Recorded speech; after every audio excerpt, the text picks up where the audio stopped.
Hi, high school counselor friends. I am Lauren. I am your host of High School Counseling Conversations. Welcome back to another episode. So glad you're here and tuning in. Whether you're a new listener or you are a longtime listener, I'm glad you're here. I'd love to read a review as we get into this week's episode. So this review is from Jenna Knock. I don't know if I'm saying that right. I never know. And I always have to laugh because Apple Podcast names could be your real name, could be a fake name, could be just something completely made up from your middle school screen name. So who knows? Thank you, Jenna. I'm guessing that's who this is. She says, subject line of her review, finally found a high school resource. She said, I'm a second-year secondary counselor. I am so excited that I found Counselor Click. I've been looking for a podcast that would give me quick tips in order to better my program and learn up-to-date ways of doing things. So I know Jenna has not been in this for super long to feel like she's doing out-of-date things, but this is a relevant high school counseling podcast that you are listening to. I'm so glad you're here. Thanks, Jenna, for leaving that review. I always appreciate a review so that other high school counselors can find the podcast and enjoy listening to it as well. We're in the business of prepping our students for life after high school, aren't we? It's funny, like we think we have ears that are hyper attuned to our student needs, their regrets, their level of skills and confidence as they launch into life after high school. And we hear them when they say things like, why didn't they teach us about taxes? Why'd I have to learn about geometry proofs instead of how to change a car tire? Like, I don't know why we hear these complaints all the time, but I guess as counselors, we're privy to hearing them.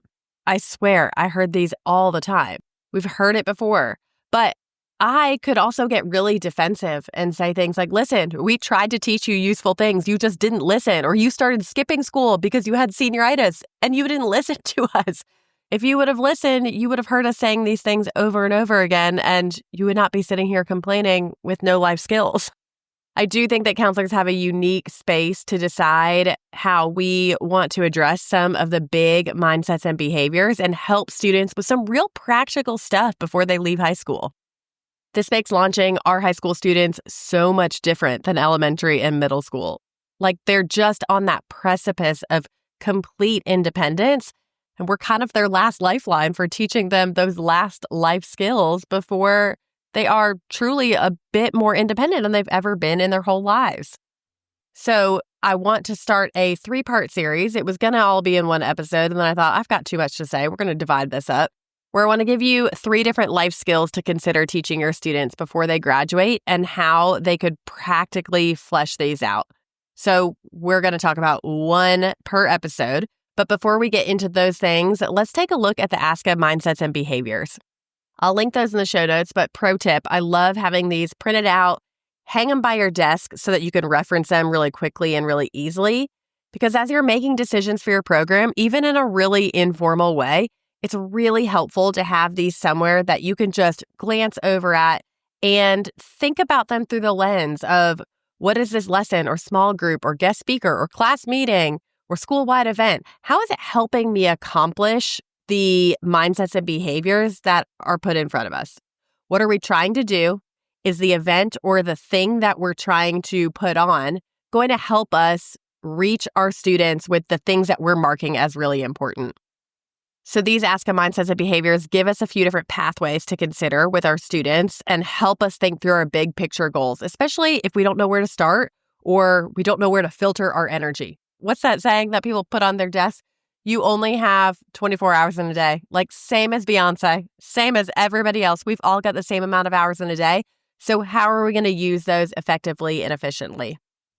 The ASCA Mindsets and Behaviors are our counseling standards, if you will, and those lay the groundwork for whatever goals we're trying to achieve with our students. I think we can all agree that we want to see our students find success every year that we have them under our covering in K-12, but these specifically help us help them with college and career readiness, academic success, and social emotional development, all 3 of our big umbrellas that we are trying to cover with our high school students. Let's roll the intro, and then we'll get into the first of the 3 life skills that I want you to consider helping your students master before they graduate.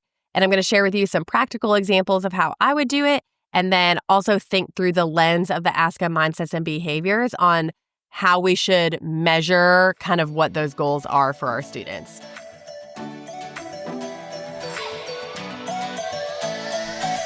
You got into this profession to make a difference in your students' lives, but you're spread thin by all of the things that keep getting added to your to-do list. I can't create more hours in the day, but I can invite you into my Counselor Click where you'll finally catch your breath. Come with me as we unpack creative ideas and effective strategies that'll help you be the counselor who leaves a lifelong impact on your students. I'm Lauren Tingle, your high school counseling hype girl, here to help you energize your school counseling program and remind you of how much you love your job. So first up this week, budgeting basics. Can't we all look back and wish we had learned a little bit more about how basic budgeting, credit cards, loans, interest all worked?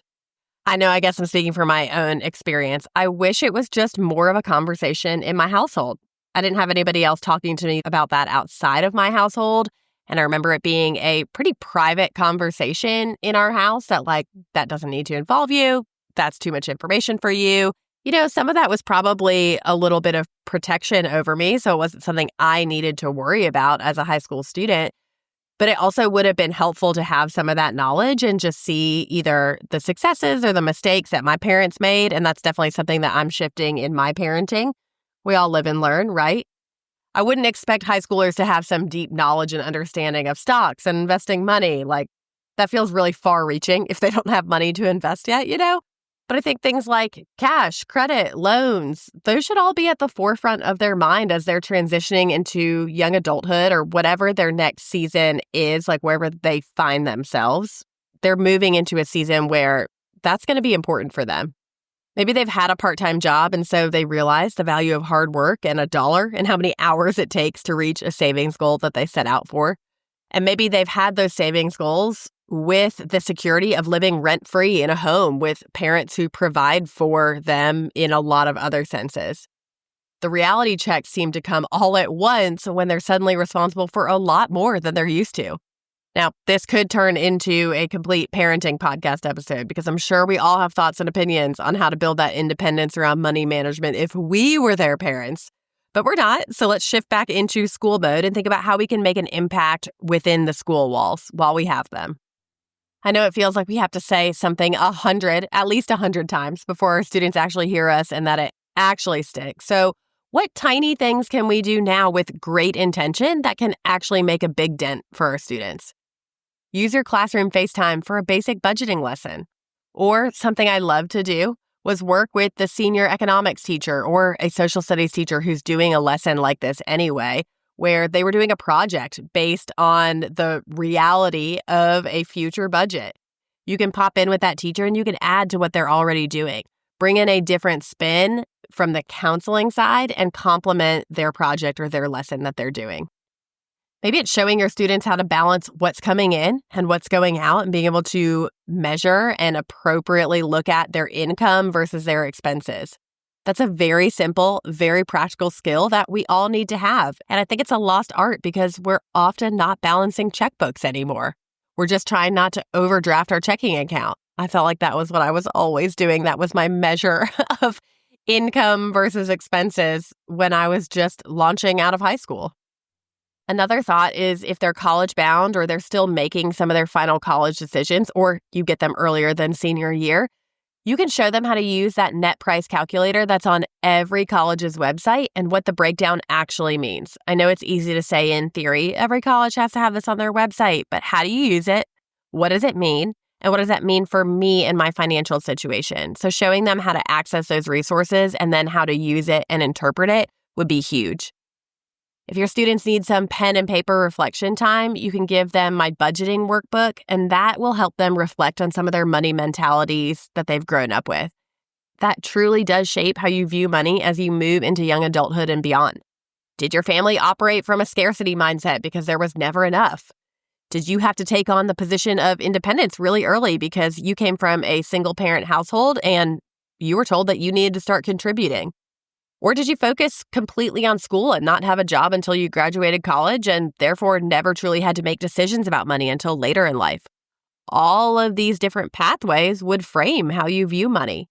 For us and for our students, it's important to reflect on some of these money mindset questions. So not only are we teaching them practical skills as a counselor, but you're using that counselor expertise, those counseling skills to dig a bit deeper and help them understand the why behind their money management and why this is all even important. While we're here, can I give you a few more questions to reflect on personally yourself? And you could just take them right on into an individual group or classroom counseling session with students. I think that these can make for some really good conversation starters or some deep questions to journal or reflect on as you consider money and its impact on you. Can you think of anyone who handles their money well? Who is that? What do you respect about that person? How do you know they handle their money well? What does that mean to you? Like, how do you define what is well and what is handling money well? Do you have any goals as it relates to money? And let's think deeper than the goal being, just have a lot of it. Think about your values or the values that you'd like to have in your life. I found when we would be sitting researching future careers, students were so focused on the job, the career that just made the most money. And then you get to the existential debate. Would you rather be unhappy making the most money or just happy making enough money? And what is enough? That begs a real question to look introspectively and decide what is enough. What are your goals with money? And with where you're focused, how does money fall in line with those goals? Are there any habits that you need to change or mistakes that you need to correct right now in order to have your money habits align with what you say your values are? For this life skill, let's pop on over to those mindsets and behaviors and see kind of what this skill would fall under. BSMS4 is a behavior, a self-management skill, and that one is delayed gratification of long-term rewards. If we were talking about setting goals and saving money in a lesson, this is one that stands out to me. I think this is a behavior and a self-management skill that takes training even as an adult. When I look at that and I relate it to money, I think this is something I'm still working on. BSMS1 is a behavior and another self-management skill. Number 1, it's responsibility for self and actions. This feels really all-encompassing, but taking on financial responsibility for self and others requires thought and action. Being independent with finances is a huge step of responsibility, and with the right skills, our students can be sent out successfully into taking on this responsibility. Like, there's no avoiding it. They're going to have to do it. It's something that's going to follow with them for life. And so accepting that responsibility now and knowing, hey, we need to nurture these skills in order to be prepared and responsible for what comes next, I think is really important. I'm going to link the student budgeting workbook in the show notes, and I have these types of reflection questions along with a financial aid literacy PowerPoint and a printable workbook for students to reflect on money mindset and to be able to start practicing some of those budgeting skills with a budgeting spreadsheet. We'll be back next week for the second of the 3 life skills that your students should master before they graduate. Hey, before we go, would you mind sharing this episode with a counselor friend who needs to hear it? You may have seen my Instagram stories recently. I just have to share this funny story. Someone in a large Facebook group of high school counselors shared something cool that they did in their school, and I publicly, because I thought it would be more normal than sending them a message when they didn't know me, I asked them if they wanted to be on the podcast to share it. And he immediately responded that it sounded like a scam, to which I just giggled all day and I had to respond, nope, I'm just a person with the podcast. So I say that to say that not everyone knows I have a podcast for high school counselors. So you taking a second to send this episode to a high school counselor friend is the powerful word of mouth exposure I need to get these counseling tips into the AirPods of more high school counselors. So I appreciate you stopping and doing whatever you're doing right now to hit share with a friend and just send it in a text message to a friend right now. I'll see you next week. Thanks for listening to today's episode of High School Counseling Conversations.